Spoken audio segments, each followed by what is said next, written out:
Perlawananku kepada ibu mertua dan adik ipar.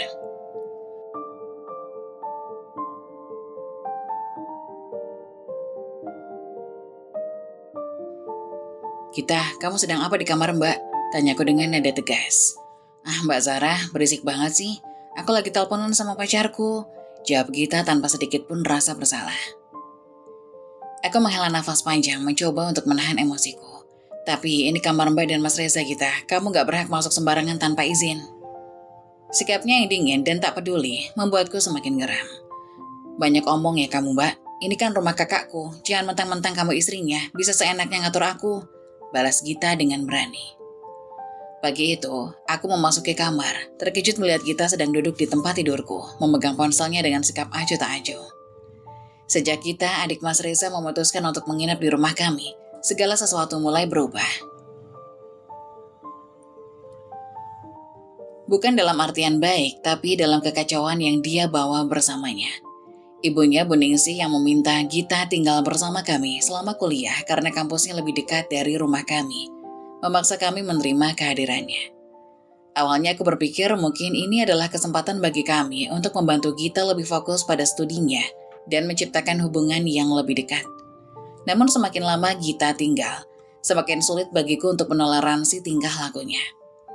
Aku tidak menyangka-nyangka, adik iparku sendiri bisa bersikap seperti itu. Padahal niatku hanyalah menegur dengan baik. Setiap kali aku keluar kamar, pemandangan rumah yang berantakan menyambutku. Bekas makanan berserakan di ruang tamu, gelas minum yang diletakkan sembarangan di meja, dan piring-piring kotor yang ditinggalkan begitu saja di kamar. Semua itu seolah menjadi rutinitas harian Gita, dan aku yang harus membereskannya, membuatku merasa seperti pembantu di rumahku sendiri.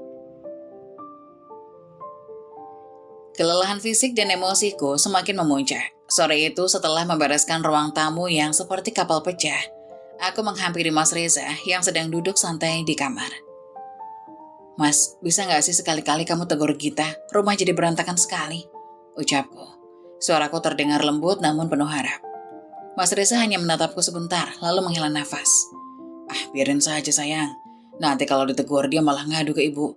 Kamu tahu kan, ibu pasti akan membelanya dan memarahiku. Hatiku semakin terluka mendengar jawaban Mas Reza. Suamiku yang biasanya perhatian lebih memilih untuk diam. Dia seolah-olah tidak mau terlibat dalam konflik ini karena ketakutan pada ibunya. Ini bukan pertama kalinya aku merasakan bahwa Mas Reza lebih mementingkan pendapat dan perasaan ibunya dibandingkan perasaanku sebagai istrinya. Mas, ini bukan soal aku atau Gita. Ini soal tanggung jawab. Kita ini suami istri, harusnya saling mendukung. Lanjutku dengan nada memohon, berusaha agar Mas Reza memahami sudut pandangku. Namun Mas Reza hanya tersenyum kecil, seolah menganggap remehnya masalah yang sedang kami hadapi. Sudahlah Zara, gak usah terlalu dipikirin. Lagian, kita juga tidak selamanya tinggal di sini. Jawaban itu tidak membuatku merasa lebih baik. Setiap hari, kehadiran kita seperti duri dalam rumah tangga kami. Bukannya membawa kedamaian, dia malah menambah beban dalam kehidupanku yang seharusnya nyaman setelah memutuskan berhenti dari karirku demi fokus pada keluarga. Tapi sayangnya, aku harus mengorbankan lebih dari itu, terutama rasa hormatku terhadap suami yang selalu tunduk pada keluarganya. Aku hanya bisa berharap, suatu saat Mas Reza menyadari bahwa kebahagiaan rumah tangga kami seharusnya menjadi prioritas utama. Oh ya, perkenalkan namaku Zara.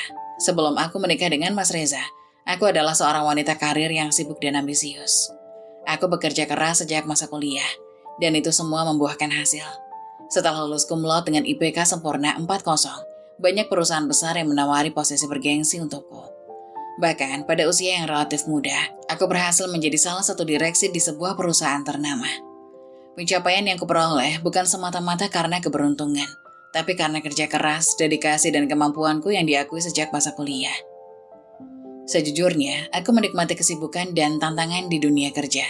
Setiap hari ada masalah yang harus dipecahkan, target yang harus dicapai, dan tim yang harus kuarahkan. Rasanya begitu memuaskan ketika aku bisa menutup hari dengan pencapaian yang nyata. Tidak ada yang lebih membanggakan daripada melihat hasil dari kerja keras dan dedikasi bertahun-tahun. Aku tahu aku bisa terus melangkah lebih jauh dan mencapai lebih banyak. Namun semua itu berubah ketika aku bertemu dengan Mas Reza. Dia pria yang baik, penuh perhatian, dan kami jatuh cinta dengan cepat. Dalam waktu singkat, hubungan kami berlanjut ke jenjang pernikahan. Mas Reza selalu mendukung karirku. Setidaknya itulah yang aku pikirkan di awal. Namun setelah menikah, dia mulai mengisyaratkan harapannya agar aku bisa fokus pada rumah tangga. Sekarang kita sudah menikah sayang, aku ingin kamu fokus di rumah saja biar cepat hamil, katanya suatu malam, seolah-olah pengunduran diri dari karirku adalah keputusan sederhana. Aku terdiam saat mendengar permintaan itu. Di satu sisi, aku mencintai Mas Reza dan ingin membangun keluarga bersamanya. Namun di sisi lain, karirku adalah bagian dari diriku yang sudah kugeluti bertahun-tahun. Rasanya berat untuk melepaskan itu semua. Tapi aku berpikir, mungkin ini adalah fase baru dalam hidupku. Fase di mana aku akan menjadi istri dan diharapkan seorang ibu. Aku ingin membahagiakan Mas Reza dan aku tahu dia sangat mendambakan kehadiran anak dalam keluarga kecil kami. Akhirnya, setelah banyak pertimbangan, aku memutuskan untuk resign dari pekerjaan yang selama ini menjadi sumber kebanggaanku. Aku meyakinkan diri bahwa ini adalah pengorbanan yang harus kulakukan demi keluarga yang ingin kubangun bersama Mas Reza. Aku ingin menunjukkan bahwa aku siap untuk perubahan ini, bahwa aku siap menjadi istri yang baik di masa depan, menjadi seorang ibu yang bisa diandalkan. Setelah menikah, kehidupan kami berjalan sesuai rencana. Setidaknya itulah yang kupikirkan. Mas Reza bekerja sebagai manajer di perusahaan yang sama tempatku dulu bekerja. Jabatan itu memang didapatkan berkat campur tanganku.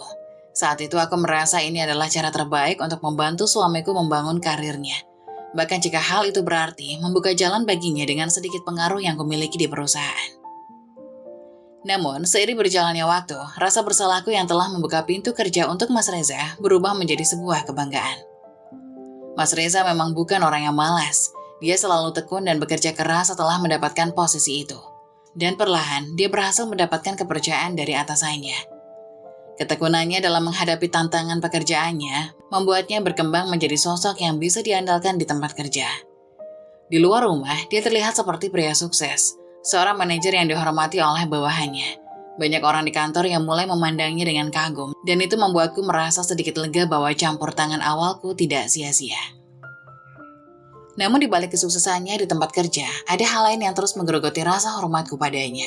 Hubungan kami yang seharusnya semakin kuat setelah menikah justru mulai terasa rapuh.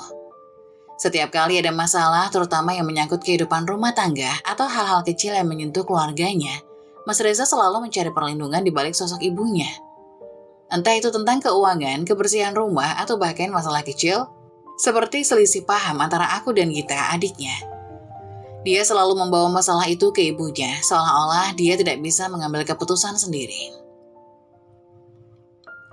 Aku merasa diabaikan, seolah aku tidak dianggap sebagai pasangan yang setara, yang seharusnya bisa diajak berdiskusi untuk menyelesaikan masalah.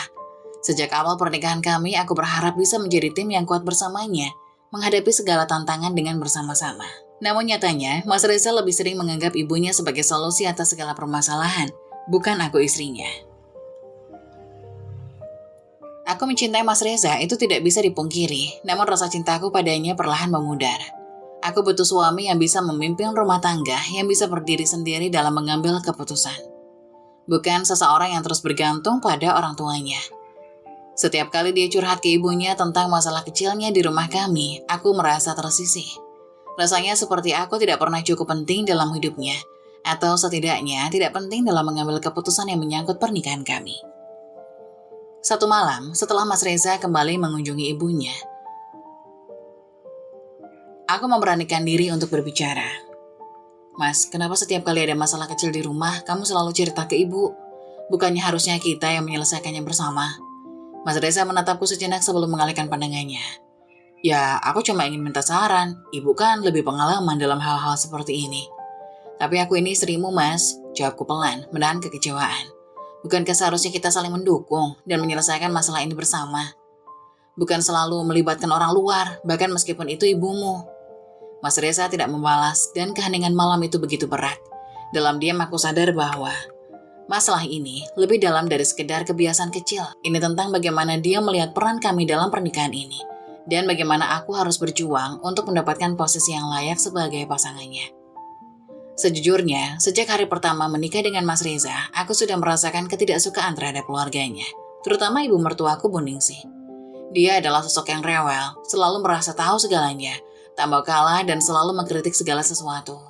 mulai dari cara aku berpakaian hingga cara aku mengurus rumah tangga. Setiap kali kami bertemu, ada saja komentar pedas yang keluar dari mulutnya, seolah aku tak pernah cukup baik untuk anaknya. Sikap Bu Ningsih yang cerewet dan selalu ikut campur itulah yang akhirnya membuat keputusan besar. Aku membeli rumah sendiri, aku tidak bisa terus-terusan tinggal bersama mereka di rumah lama Mas Reza. Tempat di mana aku selalu merasa diawasi dan dikritik. Aku ingin merasa nyaman di rumahku sendiri bersama suamiku tanpa intervensi keluarga mertua yang terus membuatku merasa tertekan. Tapi aku tidak pernah mengungkapkan hal ini kepada mereka. Ibu Ningsih dan Gita tidak pernah tahu bahwa rumah yang kami tinggali sekarang sebenarnya aku yang beli. Mereka selalu berpikir bahwa itu adalah hasil kerja keras Mas Reza. Aku sengaja menyembunyikan hal ini karena ada kesepakatan sebelum aku dan Mas Reza menikah. Kami berjanji bahwa aku akan menjaga rahasia tentang siapa diriku sebenarnya. Memang jika melihat aku dulu, semua pasti pria berpikir ulang jika akan menikahiku. Karena aku seorang wanita karir yang cukup sukses, bahkan memiliki jabatan tinggi sebelum memutuskan berhenti bekerja. Itu juga yang membuat Mas Reza merasa tidak nyaman jika keluarganya tahu bahwa istrinya lebih sukses darinya. Dia takut akan pandangan keluarganya, terutama ibunya. Jadi demi menjaga perasaannya, aku sepakat untuk menyembunyikan hal itu, agar dia tidak merasa minder. Kesepakatan itulah yang kemudian membuat keluarganya, terutama Bu Ningsih, memandang rendah diriku. Mereka menganggap aku tidak lebih dari seorang istri biasa yang bergantung sepenuhnya pada suaminya.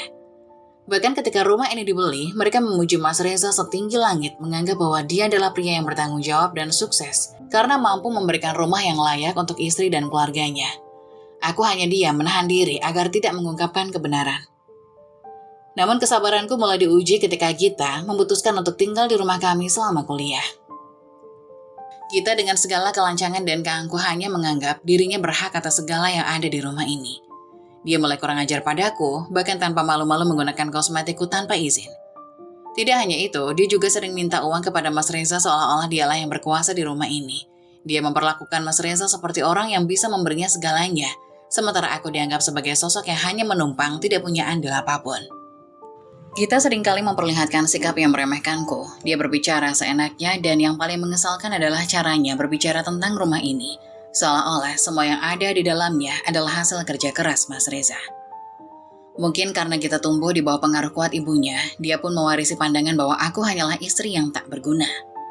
Di mata mereka aku tidak lebih dari sosok yang harus berterima kasih karena telah menikah dengan pria seperti Mas Reza yang sukses dan mampu memberikanku kehidupan yang layak. Namun, aku tetap memilih diam. Aku ingin melihat sampai sejauh mana mereka akan menunjukkan sifat asli mereka. Apakah mereka akan terus menganggap rendah diriku? Atau apakah mereka akan mulai melihatku dengan cara yang berbeda jika tahu siapa aku sebenarnya? Aku tetap membiarkan semuanya berjalan seperti ini, meskipun di dalam hati ada perasaan marah dan kecewa yang terus menumpuk. Di saat aku masih kecewa dengan adanya Gita di rumahku, aku kembali terkejut ketika suatu hari, Bu Ningsih, ibu mertuaku, datang ke rumahku. Katanya, dia merasa kesepian tinggal sendiri. Jadi dia ingin menginap di rumahku untuk sementara waktu sambil menemani Gita. Mas Reza tanpa ragu langsung menerima permintaan ibunya dengan hati terbuka. Seperti biasa. Namun kehadiran Bu Ningsih di rumah ini justru membawa masalah baru. Alih-alih merasa nyaman sebagai tamu, dia mulai berperilaku seolah-olah rumah ini adalah miliknya. Sifat cerewet ibu mertua kembali muncul di rumahku. Mas Reza, meski aku tahu dia malu karena menyadari bahwa akulah yang berjuang untuk rumah ini, tetap diam. Dia begitu takut dan patuh pada ibunya, tidak berani mengambil sikap untuk membelaku. Rasa takutku itu benar-benar sudah tak masuk akal bagiku, dan aku pun mulai merasa semakin tertekan.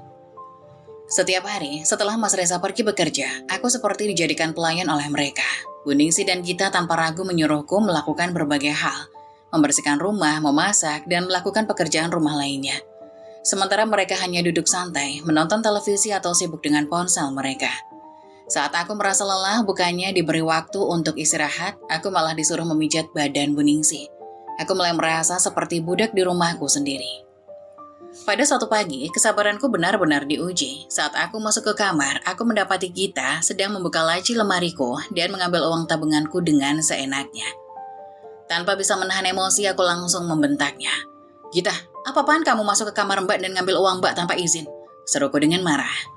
Namun bukannya merasa bersalah, Gita malah melawan dengan wajah penuh arogansi. Ini uang Kak Reza, bukan uangmu, jadi aku bebas mau pakai atau tidak, jawabnya dengan lantang. Aku terdiam sejenak, tak percaya dengan kelancangannya. Hatiku terasa semakin panas. Bagaimana mungkin dia berpikir bahwa semua yang ada di rumah ini adalah milik kakaknya? Padahal dia tak tahu apa-apa tentang siapa sebenarnya yang berjuang untuk semuanya. Tiba-tiba Bu Ningsih yang mendengar pertengkaran kami ikut campur. Dia datang dengan wajah marah. Langsung menarik kerudungku dengan keras hingga hampir mencekik leherku. Sambil menarik kerudungku, dia memaki-maki tanpa henti. Kamu ini memang istri gak tahu diri. Berani-beraninya kamu marahin anakku. Dasar perempuan gak berguna. Caci Bu Ningsih dengan penuh kemarahan. Aku hampir tak bisa bernafas, tubuhku terasa lemah sementara Bu Ningsih terus menarik kerudungku. Air mataku menetes. Tapi aku berusaha menahannya. Di dalam hati, aku merasa begitu sakit, bukan hanya karena fisikku tersakiti, tapi juga karena penghinaan ini seolah mengguncang harga diriku sebagai istri dan wanita. Tidak pernah sekalipun aku menyangka akan diperlakukan sekejam ini di rumah yang seharusnya menjadi tempatku berlindung. Bu Ningsih terus melontarkan kata-kata kasar, seolah semua kemarahan dan kebenciannya selama ini tercurahkan pada aku, dalam satu ledakan emosi. Di sisi lain, Gita hanya menonton dengan senyum sinis di wajahnya, seolah dia merasa menang karena berhasil mengaduk-aduk emosi ibuku untuk menyerangku. Hari itu, aku merasa benar-benar tak berdaya. Mas Reza tidak ada di rumah untuk menyaksikan perlakuan kejam keluarganya terhadapku. Meski aku tahu, pada akhirnya Mas Reza juga tidak akan membela aku di hadapan ibunya. Keterikatannya pada keluargaku begitu kuat, dan aku tahu aku tak akan pernah bisa mengubah itu. Dan benar saja, apa yang menjadi firasatku tadi pagi terjadi. Saat aku mencoba mengadu ke Mas Reza malam hari setelah dia pulang kerja, aku menatapnya dengan harapan dia akan berdiri di pihakku. Setidaknya untuk sekali saja. Namun raut wajahnya memperlihatkan ketakutan yang tak bisa disembunyikan. Di saat kami semua berkumpul di ruang tamu, aku, Mas Reza, Gita, dan Bu Ningsih, Mas Reza mencoba memulai obrolannya. Namun beberapa kata keluar dari mulut Mas Reza, ibunya sudah mulai marah. Alih-alih menenangkan situasi, Mas Reza malah diam ketika ibunya mulai mencaci maki aku lagi. Menumpahkan segala kemarahannya seolah-olah aku adalah sumber segala masalah di rumah ini. Gita hanya duduk diam di sudut, menikmati drama yang seolah sudah ia duga akan terjadi. Mas Reza terus terdiam, tidak berani menegur ibunya. Hatiku hancur, tapi aku tetap menahan diri. Meski caci maki Bu Ningsih begitu menusuk hati, aku tetap berusaha tenang. Ada sesuatu dalam diriku yang masih belum siap untuk membuka semuanya. Belum siap untuk menunjukkan siapa aku sebenarnya. Aku tahu jika aku membuka mulut tentang siapa yang sebenarnya berjuang untuk rumah ini, semuanya akan berubah. Namun aku ingin mereka mengerti tanpa harus menjelaskan siapa aku. Aku ingin mereka tahu dengan sendirinya, walaupun mungkin itu mustahil. Keesokan harinya, hal yang lebih mengejutkan terjadi. Hari itu adalah hari libur Mas Reza, dan aku memutuskan untuk meminta waktu sejenak untuk menghirup udara segar. Jauh dari kekacauan rumah ini, aku ingin kami berjalan-jalan berdua. Berharap itu bisa mengurangi stres yang sudah menumpuk di dadaku. Mas Reza yang merasa bersalah karena tidak bisa membela aku semalam, setuju untuk pergi bersamaku. Aku sempat merasa lega, berpikir mungkin ini adalah awal dari perubahan kecil yang aku harapkan. Kami sudah siap untuk pergi. Semua persiapan sudah selesai. Dan kami sudah di depan pintu. Namun suara teriakan keras Bu Ningsih menghentikan langkah kami. Kalian mau kemana? Hari ini ada tamu yang akan datang. Kalian gak bisa pergi begitu saja. Serunya dengan nada perintah. Aku merasa ada dorongan dalam diriku untuk melawan. Ini adalah hari libur Mas Reza. Kami butuh waktu untuk beristirahat. Aku sudah tidak bisa terus mengikuti permintaan ibu mertua yang seolah ingin mengendalikan setiap langkah hidup kami. Bu, kami sudah punya rencana. Kami mau jalan-jalan sebentar. Tamu bisa ditunggu nanti. Jawabku. Mencoba untuk tenang, namun tegas. Namun Bu Ningsih tak mau kalah. Dia menggertak Mas Reza dengan pandangan tajam seolah menantang anaknya untuk melawan. Dan seperti yang sudah kuduga, Mas Reza langsung mengendur. Wajahnya memucat dan dengan suara pelan dia berkata padaku, Sayang, kita tunggu tamunya saja dulu ya. Ibu benar, gak enak kalau kita pergi sekarang. Aku hanya bisa menatapnya dengan penuh kecewa. Sekali lagi, rasa takutnya pada ibunya mengalahkan keinginannya untuk berdiri di sisiku. Rasa frustasiku semakin membesar. Aku yang berharap hari itu bisa menjadi momen pelarian kecil dari segala tekanan, justru harus kembali mengalah. Kembali menuruti perintah orang yang seharusnya tidak punya kuasa di rumah ini. Bu Ningsih tersenyum puas. Gita menatapku dengan pandangan penuh kemenangan. Aku merasa terkepung di rumahku sendiri, seolah-olah aku sebagai istri dan tuan rumah dirampas begitu saja. Rasanya batas kesabaranku semakin tipis. Setelah hampir 15 menit aku menunggu, akhirnya tamu itu datang. Saat tamu itu turun dari mobilnya, aku terperanjat kaget. Ternyata tamu itu Karin, mantan pacar Mas Reza sewaktu SMA. Waktu itu aku sudah mendengar tentang Karin dari Mas Reza sebelum kami menikah. Karena kami sepakat untuk menceritakan masa lalu masing-masing.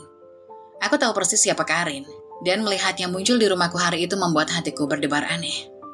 Ibu mertua langsung menyuruhku ke dapur untuk membuat minuman, sementara dia mengajak Mas Reza untuk duduk dan mengobrol dengan Karin. Dari balik pintu dapur aku bisa melihat bagaimana Karin berusaha keras membuka percakapan dengan Mas Reza. Wajahnya penuh rayuan seolah-olah dia masih ingin menghidupkan kembali kenangan lama mereka. Namun aku juga bisa melihat sikap Mas Reza yang tampak sedikit kikuk dan canggung. Dia tak sepenuhnya menanggapi Karin, mungkin karena merasa tidak enak hati denganku. Selama ini, Mas Reza memang sudah beberapa kali mencoba untuk menegur ibunya agar tidak terlalu keras terhadapku. Dia tahu betul bagaimana aku diperlakukan di rumah ini. Tapi setiap kali dia melakukannya, ibunya selalu membalas dengan kemarahan. Reza, kamu terlalu lemah, kamu suami, harus tegas. Jangan biarkan istrimu melawan. Bentaknya, membuat Mas Reza terdiam. Aku berdiri di dapur mencampur minuman sambil mendengarkan percakapan mereka di ruang tamu. Hatiku gelisah, penuh dengan rasa was-was. Tiba-tiba suara ibu mertua menggelegar. Zara, minumannya mana? Cepat keluarkan. Aku yang masih tenggelam dalam pikiranku terkejut. Hampir menjatuhkan gelas di tangan. Saat itulah, untuk pertama kalinya, aku tak bisa menahan perasaanku.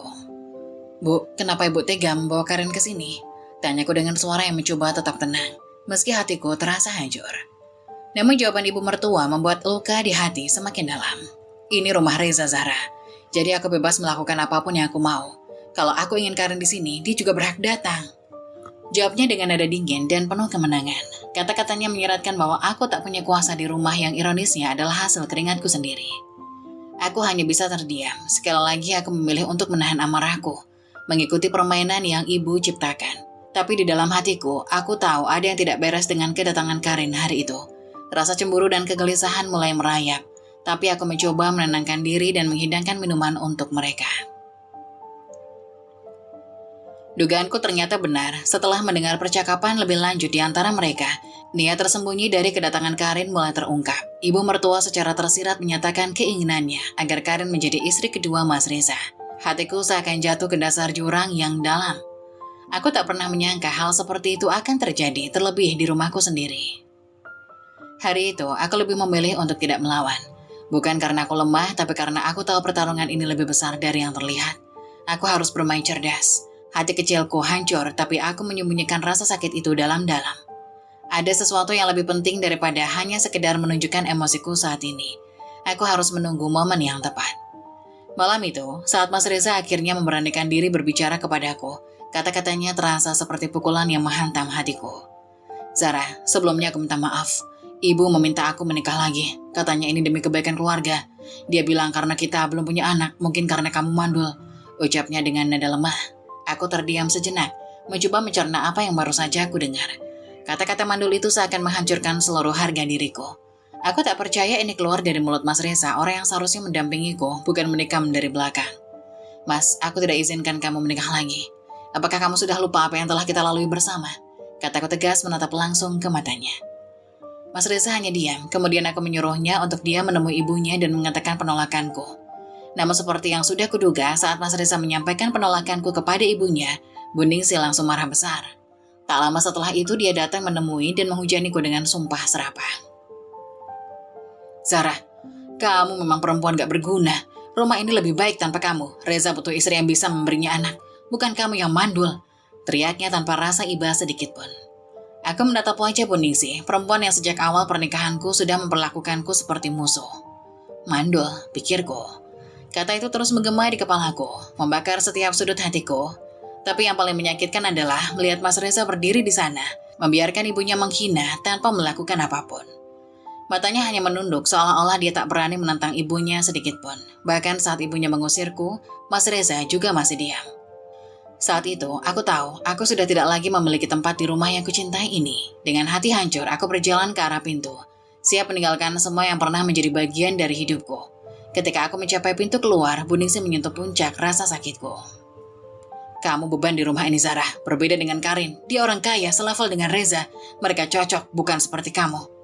Kata-katanya terasa seperti racun. Air mata menggenang di mataku, tapi aku menolak untuk membiarkannya jatuh. Aku tidak ingin mereka melihatku lemah. Aku tahu ini belum berakhir. Rasa sakit ini bukan akhir dari segalanya. Beberapa hari kemudian, kabar itu sampai padaku. Mas Reza dan Karin menikah siri. Hatiku hancur mendengarnya, tapi suamiku benar-benar tak punya daya di depan ibunya. Tak punya keberanian untuk mempertahankan pernikahan kami. Aku dibuang begitu saja, seolah tak pernah ada artinya di kehidupannya. Namun mereka belum tahu bahwa penderitaan yang mereka berikan padaku hanya akan menjadi bahan bakar bagi rencana balas dendamku. Aku tak akan membiarkan mereka bersenang-senang di atas luka yang mereka ciptakan. Aku akan membuat mereka merasakan sakit yang lebih daripada apa yang aku rasakan sekarang. Mereka pikir aku lemah, tunggu saja, karma akan datang, dan saat itu tiba, mereka akan menyesal telah mengkhianatiku. Perlawananku kepada ibu mertua dan adik ipar, part 2. Sebelum lanjut ke ceritanya, buat sahabat bunda yang belum menonton part 1-nya bisa ditonton lebih dulu ya, agar bisa mengikuti alur ceritanya. Bu, apa kita nggak keterlaluan memperlakukan Zahra seperti itu? Tanya Mas Reza dengan suara berat. Ada nada ragu dalam suaranya, seolah perasaan bersalah yang sudah lama ia pendam mulai keluar ke permukaan. Ibunya Bu Ningsih hanya mendengus sambil melipat tangan di dada. Reza, kamu gak usah mikirin wanita itu bisa nggak? Katanya dengan nada sinis. Seakan tak peduli sama sekali. Lagi pula apa sih kurangnya dari kamu sekarang? Kamu udah jadi manajer, punya rumah sendiri, dan yang paling penting istri barumu Karin orang kaya. Kamu harusnya bersyukur, bukan malah takut Zahra akan balas dendam. Tapi Mas Reza tidak merasa aman seperti yang diucapkan ibunya. Hatinya gelisah meskipun kini ia berada dalam posisi yang terlihat nyaman. Dia tahu di dalam hati bahwa semua ini sebenarnya adalah hasil dari campur tanganku. Tanpa aku, dia tidak akan menjadi manajer. Rumah yang kini mereka tinggali yang disangka Karin dan keluarganya sebagai rumah milik Reza sebenarnya adalah buah kerja keras aku yang selama ini aku sembunyikan kebenarannya. Reza sendiri memang tahu kebenaran ini dan semakin hari semakin sulit baginya untuk berpura-pura. Malam itu di rumah yang sekarang ditempati oleh Mas Reza dan Karin, serta ibu mertuaku dan Gita. Suasana terasa tegang meski tak ada perdebatan terbuka. Mas Reza tampak gelisah duduk di sofa dengan tangan tergenggam erat. Pikirannya dipenuhi bayang-bayangku. Bayangan itu tak mau hilang meski Bu Ningsih berusaha menenangkannya. Aku takut, Bu. Aku takut Zahra benar-benar balas dendam. Dia bukan perempuan sembarangan, dia cerdas. Dia tahu setiap detik kelemahanku. Aku merasa semua ini bukan milikku, Bu. Semua yang kupunya sekarang bisa hilang kapan saja. Mas Reza akhirnya mengaku. Ibunya mendesak keras, tak sabar dengan ketakutan yang dianggapnya tidak berdasar itu. Reza, kamu harus kuat. Wanita seperti Zahra itu gak ada apa-apanya dibanding Karin. Kamu sekarang punya istri yang sesuai kelasmu. Kita gak butuh lagi perempuan yang mandul dan gak bisa kasih cucu buat ibu. Bu Ningsih berkata dengan tegas mencoba meyakinkan anaknya agar berhenti berpikiran aneh-aneh. Di sudut lain, Reza menoleh ke arah Karin yang duduk tidak jauh darinya, sibuk dengan ponselnya. Seolah tak ada masalah dalam hidup mereka. Dia merasa semakin terjebak dalam skenario yang diciptakan oleh ibunya dan Karin. Mereka mungkin melihat Reza sebagai pria sukses, tapi di balik semua itu Reza tahu betul bahwa tanpa aku Reza bukanlah siapa-siapa. Sejak perceraianku dengan Mas Reza, aku memilih untuk tetap tenang dan tidak terburu-buru dalam mengambil tindakan. Meski rasa sakit dan penghinaan yang mereka timpakan kepadaku begitu besar, aku tahu bahwa balas dendam terbaik membutuhkan perencanaan yang matang. Aku tidak ingin sekedar melampiaskan kemarahan. Aku ingin memberikan mereka pembalasan yang lebih dari sekedar kata-kata. Aku ingin membuat mereka merasakan apa yang pernah aku rasakan. Rasa sakit tepat di tempat yang paling sakit. Aku meninggalkan rumah itu tanpa memikirkan hal lain selain tujuan utamaku melawan balik mereka. Dan beberapa hari kemudian aku menyewa sebuah apartemen. Tempat ini tidak sebesar rumah yang dulu kubeli dengan jerih payahku. Tapi apartemen ini menjadi ruang di mana aku bisa menyusun kembali hidupku. Di sini aku merasakan kedamaian sebelum badai balas dendamku yang akan segera datang melanda hidup Reza dan keluarganya tiba. Dengan hati-hati aku mulai merangkai kembali jaringan yang dulu pernah aku bangun. Aku menghubungi teman-teman lama yang bekerja di perusahaan dulu, perusahaan yang sama dengan tempat Mas Reza bekerja. Mereka adalah orang-orang yang masih setia padaku. Mereka adalah orang-orang yang tahu bahwa kesuksesan yang diraih oleh Reza tidak sepenuhnya hasil usahanya sendiri, melainkan karena bantuanku. Sore itu, aku memutuskan untuk menghubungi Reni, sahabat dekatku yang juga menjabat sebagai salah satu direksi di perusahaan tersebut. Sore itu aku memutuskan untuk menghubungi Reni, sahabat dekatku yang juga menjabat sebagai salah satu direksi di perusahaan tersebut. Reni adalah sosok yang selalu ada di sampingku baik saat aku berada di puncak maupun saat aku terpuruk. Sarah, apa kabar? Tumben kamu nelpon. Suara Reni di telepon terdengar hangat seperti biasa. namun aku bisa merasakan kekhawatirannya saat mengetahui kabar perceraian ini. Aku baik, Ren, tapi ada banyak yang harus kuceritakan padamu. Jawabku dengan suara bergetar, namun aku menahannya agar tidak terkesan rapuh. Kami pun bertemu di sebuah kafe. Saat duduk berhadapan dengannya, perasaanku campur aduk. Aku tahu bahwa ini adalah bagian dari rencanaku. Namun menceritakan semuanya tetap terasa menyakitkan. Aku mulai menceritakan apa yang terjadi, dari perlakuan kasar Bu Ningsih, sikap pengecut Reza yang tak bisa lepas dari pengaruh ibunya, hingga bagaimana mereka mengusirku begitu saja. Saat sampai pada bagian tentang pernikahan Reza dengan Karin, aku bisa melihat ekspresi marah Reni berubah semakin tajam. Sarah, ini sudah keterlaluan. Reni menepuk meja, suaranya meninggi. Aku tidak akan membiarkan ini begitu saja. Reza harus dipecat dari perusahaan. Aku bisa langsung mengusulkan itu ke Dewan Direksi. Aku menatap Reni dan merasakan dorongan kuat untuk mengatakan iya, tapi tidak, ini belum waktunya. Jika Reza dipecat sekarang, itu terlalu mudah. Mereka tidak akan merasakan penderitaan yang sama seperti yang aku rasakan. Tidak, aku ingin lebih dari itu. Jangan dulu, Ren. Kataku dengan senyum kecil yang tersembunyi. Aku punya cara yang lebih elegan. Biarkan mereka merasakan senang dulu. Merasa bahwa mereka menang. Nanti saat waktunya tiba, mereka akan terjebak dalam lubang yang aku buat. Reni memandangku penuh perhatian. Apa rencanamu, Zara? Aku menarik nafas dalam. Aku ingin menghancurkan mereka secara perlahan. Reza mungkin terlihat seperti pria yang kuat dan sukses. Tapi kau tahu betul bahwa semua kesuksesannya itu tidak lepas dari pengaruhku. Tanpa bantuanku dia bukan apa-apa, kita mulai dari sana. Reni mengangguk, menyadari bahwa rencana ini jauh lebih besar dari sekedar pemecatan. Baiklah, aku ngerti. Aku akan berada di belakangmu, Zara. Kita akan melakukan ini dengan hati-hati. Di sisi lain, kehidupan keluarga Mas Reza mulai terjadi banyak masalah. Gita, adik perempuan Mas Reza yang dulu begitu dibangga-banggakan oleh ibunya, kini menjadi sumber aib terbesar bagi keluarganya. Gadis yang selama aku tinggal di rumah itu hanya tahu bermalas-malasan, sibuk dengan urusan pacar dan jarang sekali memikirkan masa depannya. Kini harus menanggung akibat dari perilakunya. Kehamilan di luar nikah yang ditutupinya akhirnya terbongkar. Hubungan yang terlalu jauh dengan pacarnya itu berujung pada kehancuran, tidak hanya bagi dirinya tapi juga bagi nama baik keluarganya. Yang lebih memalukan lagi, video saat hubungan intim Gita dengan pacarnya tersebar luas di media sosial. Menjadi bahan gunjingan dan olok-olokan orang. Kampus tempat dia berkuliah segera mengambil tindakan tegas, mengeluarkan Gita dengan tidak hormat karena kasus itu telah mencemarkan nama baik institusi kampusnya. Berita ini menyebar cepat, membawa rasa malu dan kehancuran yang tak bisa disembunyikan lagi oleh keluarga mereka. Ibu Ningsih yang dulu selalu memuji-muji Gita di hadapanku, membandingkannya denganku, kini terpuruk oleh aib yang tercipta oleh putrinya sendiri. Kebanggaannya terhadap Gita seketika sirna, digantikan oleh rasa malu yang mendalam. Sementara itu, Mas Reza juga tidak bisa lepas dari masalah ini. Dia berusaha menjaga citra dirinya, tapi reputasinya makin goyah karena kasus yang melibatkan keluarganya itu. Kita sendiri merasa tak kuat menghadapi hujatan dari dunia luar. Setiap hari ia dikucilkan baik di kehidupan nyata maupun di media sosial. Hinaan dan hujatan datang bertubi-tubi, membuat mentalnya semakin hancur. Gita tak hanya kehilangan kebanggaannya, tapi juga akal sehatnya. Di rumah, Gita mengurung diri, menolak makan dan tak mau berbicara dengan siapapun. Kondisi mentalnya semakin memburuk. Ibu Ningsih dan Mas Reza berkali-kali mencoba mendekatinya. Tapi bukannya mendapatkan simpati atau pengertian, mereka justru diserang balik oleh Gita dengan lemparan barang-barang di kamarnya. Gita yang kini berada di ambang kegilaan, sering mengamuk tanpa alasan, berteriak histeris dan terkadang bahkan melakukan kekerasan fisik pada dirinya sendiri. Tak ada pilihan lain bagi mereka, akhirnya Ibu Ningsih dan Mas Reza terpaksa membawa Gita ke rumah sakit jiwa untuk mendapatkan perawatan. Keputusan ini adalah pukulan telak bagi keluarga mereka, menandai betapa dalamnya kehancuran yang telah mereka alami.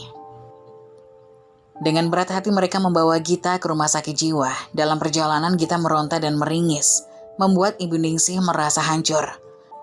Maafkan kami Gita, kami tidak ingin ini terjadi seperti ini, ucapnya penuh haru. Di rumah sakit saat Gita diantar masuk, ia berbalik dan berteriak, lepaskan aku dari sini. Kalian tidak punya hak untuk mengurungku. Aku tidak mau di sini. Dengan hati yang penuh kesedihan, Mas Reza dan Ibu Ningsih meninggalkan rumah sakit, menyadari betapa dalamnya kehancuran yang telah mereka alami. Gita yang dulu menjadi kebanggaan mereka, kini terjebak dalam kegelapan yang diciptakannya sendiri. Dan disinilah aku menyaksikan dari kejauhan bagaimana hidup mereka runtuh satu persatu. Tanpa perlu aku bergerak sedikit pun. Karma sepertinya telah bekerja dengan sendirinya.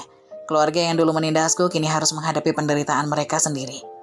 Aku merasa puas menyaksikan kehancuran yang menimpa Gita tanpa perlu aku melakukan apapun. Karma benar-benar bekerja dengan sendirinya. Namun rencana balas dendamku terhadap Mas Reza dan keluarganya masih belum selesai. Setelah semua penghinaan yang mereka lakukan, aku tidak akan berhenti sampai Mas Reza benar-benar menyesal telah menceraikanku dan mengusirku. Aku tahu ini baru permulaan dari kehancuran yang lebih besar. Dengan bantuan Reni yang sudah berada di posisi strategis di perusahaan lamaku, aku berhasil ditarik kembali sebagai direksi perusahaan yang sama dengan Mas Reza bekerja. Kini dengan posisiku yang lebih tinggi, Mas Reza secara otomatis menjadi bawahanku. Hal itu adalah pukulan pertama bagi dirinya. Ketika pertama kali dia melihatku kembali di kantor, wajahnya pucat dan dia tak bisa berkata apa-apa. Ketegangan terlihat jelas di matanya. Di saat itu aku merasa puas. Ini adalah awal dari semua yang akan ia rasakan. Mas Reza yang selama ini bersikap dingin dan sombong di depan keluarganya kini hanya bisa terdiam saat berhadapan denganku. Ketakutannya sangat nyata. Mas Reza yang tertekan dengan situasi di kantor akhirnya melakukan apa yang selalu dia lakukan. Bercerita kepada ibunya saat berada di rumah. Namun Ibu Ningsih yang keras kepala dan penuh gengsi tidak menerima situasi ini dengan baik. Alih-alih memberikan nasihat yang bijak, dia malah menyuruh Mas Reza untuk segera keluar dari perusahaan yang aku pimpin.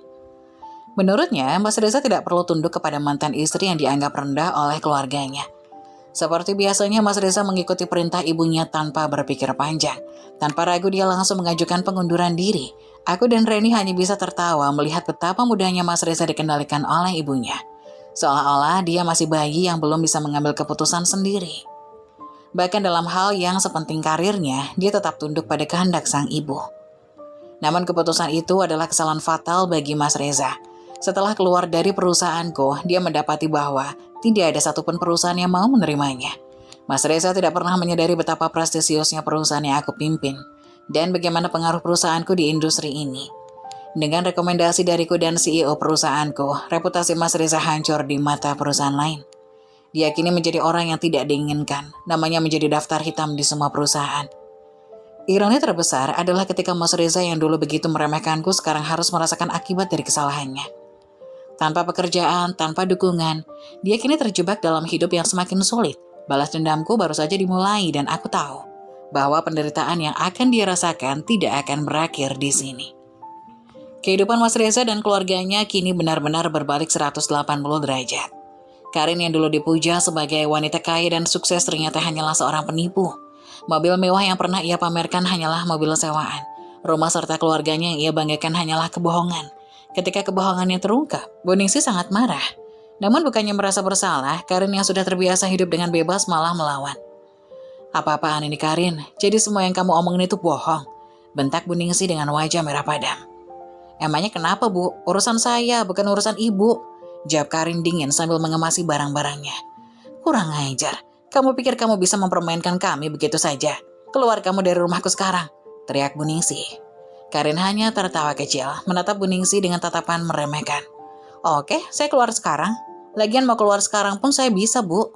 Toh, ini bukan rumah saya. Karin melangkah pergi tanpa menoleh lagi, meninggalkan Bu Ningsih dan Mas Reza yang terdiam tak mampu berkata apa-apa.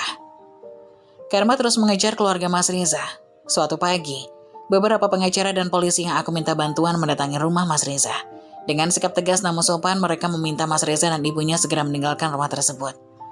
Maaf Pak Reza, berdasarkan dokumen yang ada rumah ini bukan milik Anda. Kami meminta Anda untuk segera meninggalkan tempat ini, kata salah satu pengacara dengan nada formal.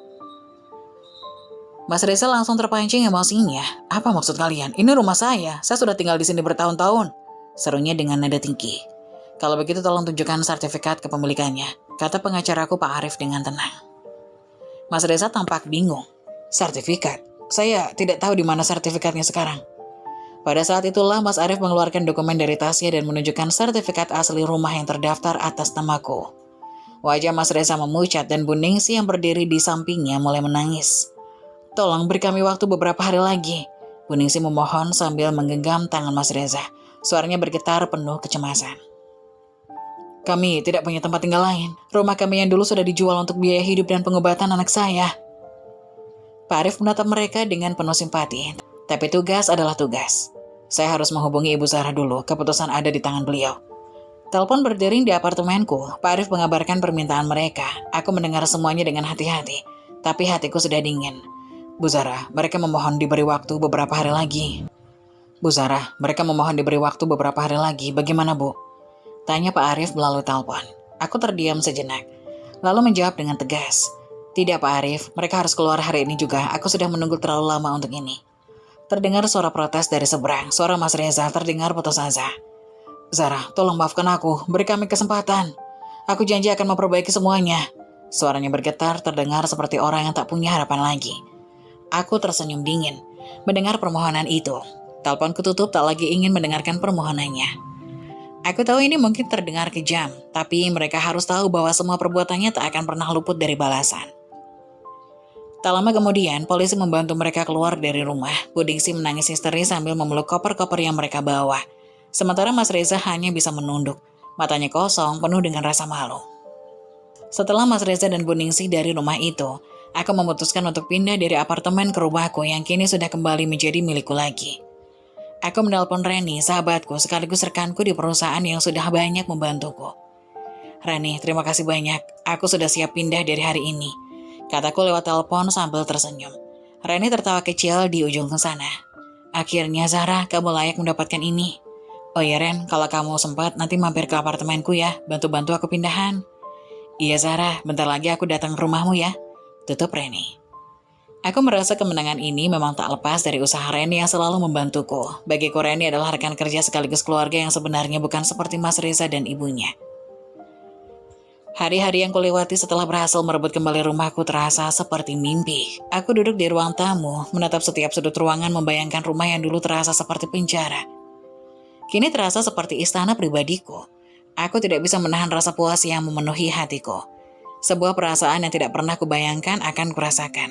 Namun kepuasan itu bukan hanya soal material, melainkan karena mereka akhirnya merasakan apa yang pernah mereka lakukan padaku. Aku bukan orang kejam. Setidaknya aku selalu meyakinkan diriku seperti itu. Tapi setiap kali mengingat bagaimana Bu Ningsih dan Mas Reza memperlakukanku, mengusirku dari rumah ini tanpa ampun, aku merasa berhak atas pembalasan ini. Semua ini bukan hanya soal balas dendam, melainkan pelajaran yang harus mereka terima. Pagi itu setelah beberapa hari menikmati kembali rumahku, aku memutuskan untuk berangkat kerja lebih awal. Cuaca pagi begitu cerah, seolah menyambut hari baru yang penuh harapan. Dengan mengenakan setelan rapi dan hijab yang selalu menutup auratku, aku keluar dari pintu depan rumah dan menuju mobilku yang sudah menunggu di garasi. Namun saat mobilku mulai melaju keluar dari gerbang, sesuatu yang tak terduga terjadi. Dua sosok berdiri di tengah jalan menghalangi mobilku. Aku mengerutkan kening, mencoba memastikan siapa mereka di balik kaca mobil. Sosok itu terlihat kotor, lusuh, dengan pakaian yang tak layak. Wajah mereka penuh dengan debu, rambut acak-acakan, dan pakaian mereka sudah terlihat kumal. Aku memicingkan mata, mencoba mengenali mereka. Dan saat aku sadar siapa mereka, jantungku berdegup kencang. Mereka adalah Mas Reza dan Bu Ningsih, bekas suami dan ibu mertuaku yang dulu mengusirku dari rumah ini tanpa belas kasihan. Tapi kini, mereka berdiri di depanku tak lebih dari bayangan masa lalu yang menyedihkan. Zara, tolong maafkan kami, teriak Mas Reza, suaranya serak dan penuh kepanikan. Mereka mendekati mobilku dengan mereka mengetuk-ketuk jendela dengan keras. Mas Reza terlihat putus asa, wajahnya pucat dan matanya bengkak, seolah sudah berhari-hari tak tidur. Sementara itu Bu Ningsih yang dulu begitu angkuh dan tidak pernah mau menunduk, kini menangis terseduh-seduh. Matanya penuh air mata. Zara, tolong beri kami kesempatan. Suara Bu Ningsih hampir tak terdengar di antara isak tangisnya. Wanita yang dulu selalu merasa superior kini tampak rapuh dan hancur. Aku duduk membeku di dalam mobil, otakku berusaha memproses apa yang sedang terjadi. Mereka terlihat begitu menyedihkan. Pakaian mereka yang lusuh, wajah yang penuh kesedihan, dan suara yang meminta belas kasihan. Aku teringat saat mereka mengusirku dari rumah ini tanpa memedulikan perasaanku. Tanpa menunggu lama, aku segera meraih ponselku dan menelpon satpam rumahku. Pak Burhan, tolong ke depan gerbang sekarang, ada yang menghalangi mobil saya.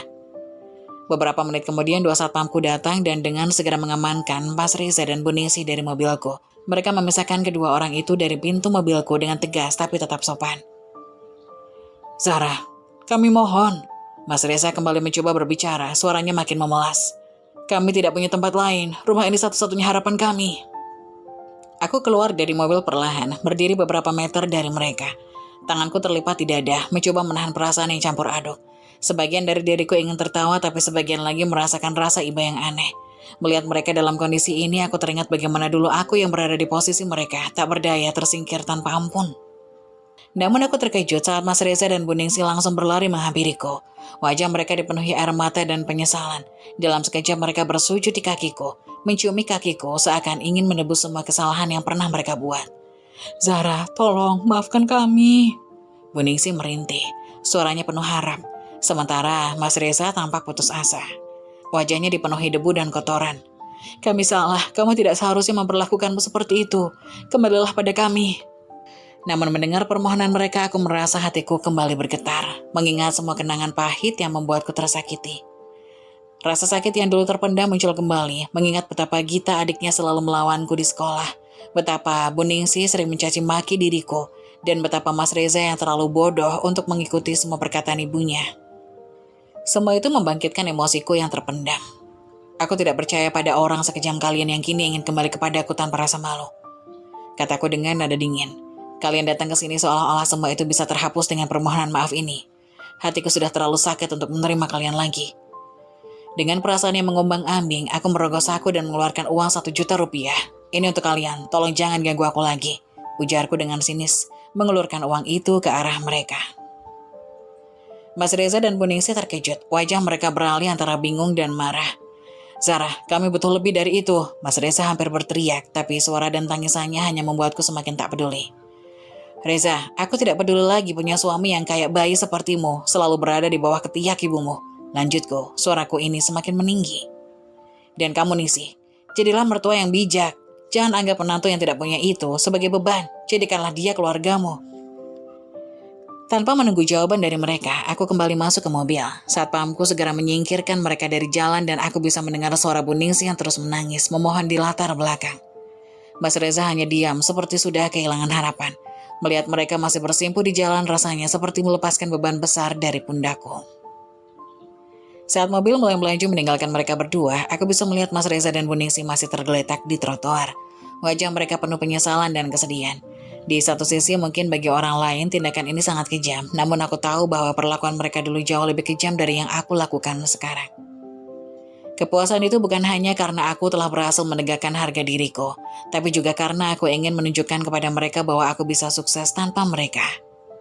Aku telah membuktikan bahwa aku bisa berjuang sendiri dan meraih apa yang selama ini mereka anggap tidak mungkin untukku. Meninggalkan mereka dalam ingatan yang menyakitkan. Dalam perjalanan hatiku berdebar-debar. Meski ada rasa puas, ada pula rasa kosong yang menggelayut di dalam dada. Apakah benar ini yang aku inginkan? Menghancurkan orang yang pernah menjadi bagian dari hidupku. Mungkin inilah jalan yang harus kutempuh untuk bisa melanjutkan hidup. Dan dalam perjalanan pulang, aku berjanji pada diriku sendiri. Aku tidak akan membiarkan masa lalu mendikte masa depanku. Aku adalah Zara yang baru, seseorang yang kuat dan tidak akan lagi menjadi korban dari siapapun termasuk mereka. Mobilku melaju perlahan meninggalkan mereka di pinggir jalan. Hanya membawa koper kecil dan beban penyesalan yang menghancurkan. Saat mobil semakin menjauh, aku menoleh ke belakang melihat mereka berdua duduk di trotoar lemah tak berdaya. Aku mendesah panjang. Meski hati ini tak sepenuhnya bahagia, aku tahu bahwa ini adalah jalan yang harus kuambil. Mereka perlu merasakan apa yang dulu pernah mereka lakukan padaku, dan sekarang mereka sudah merasakannya.